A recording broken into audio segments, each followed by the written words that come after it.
Hello வணக்கம். நாம் சில சமயங்களில் யாருக்கிட்டையானு நொந்துக்கிறோம்.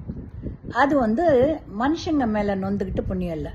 நல்லா ஆராய்ச்சி பண்ணி அந்த சந்தர்ப்பங்கள் எதுவோ சில சந்தர்ப்பங்களில் சில மனிதர்களை கெட்டவங்களை காட்டும்.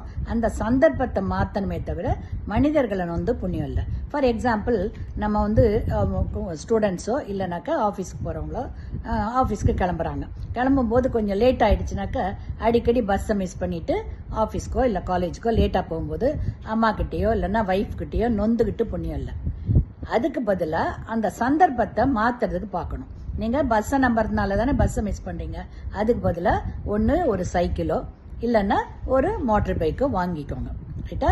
அதுக்கப்புறமா ஒரு 10 மினிட்ஸோ 15 மினிட்ஸோ வால் கிளாக்கில் டைமை கொஞ்சம் அட்வான்ஸ் பண்ணி வச்சுக்கோங்க. அண்ட் கொஞ்சம் ஏர்லியராக கிளம்புறதுக்கு பாருங்கள். அப்போ அந்த சந்தர்ப்பத்தை நீங்கள் இன்டெலிஜென்ட்டாக மாற்ற முடியுது, கரெக்டாக டைமுக்கு போய் சேர முடியும். ஸோ உங்கள் ஒய்ஃபையோ இல்லைனாக்கா அம்மாவையோ நொந்துக்கிட்டு ஒரே டென்ஷன் ஆக்க வேண்டிய வேலையே இல்லை. ஸோ அந்த சந்தர்ப்பங்களை இன்டெலிஜென்ட்டாக நாம் மாற்றி நமக்கு சாதகமாக பண்ணிட்டு வெற்றி அடைய பார்க்கணும், ரைட்டுங்களா? அதனால் சின்ன சின்ன விஷயங்களுக்கு எவ்ரிடே நிறைய பேர் வீட்டில் பெரிய சண்டை நடக்கும். காலேஜுக்கு போகும்போது ஸ்டூடெண்ட்ஸு அம்மாட்ட சண்டை போடுறதோ, ஆஃபீஸுக்கு போகும்போது ஹஸ்பண்ட் ஒய்ஃப் கிட்ட சண்டை போடுறதோ, அது எல்லாத்தையுமே வேணாம். அதுக்கு பதிலாக அந்த சந்தர்ப்பங்களை இன்டெலிஜென்ட்டாக டேக்கிள் பண்ணிவிட்டு சேஞ்ச் பண்ணி ஸ்மூத்தாக ரன் பண்ண பாருங்கள். ஸோ தட் நீங்களும் டென்ஷன் ஆக்க வேணாம், வீட்டில் இருக்கிறவங்களே கன்ஃபியூஸ் பண்ண வேணாம், ரைட்டுங்களா? ஹலோ வணக்கம்.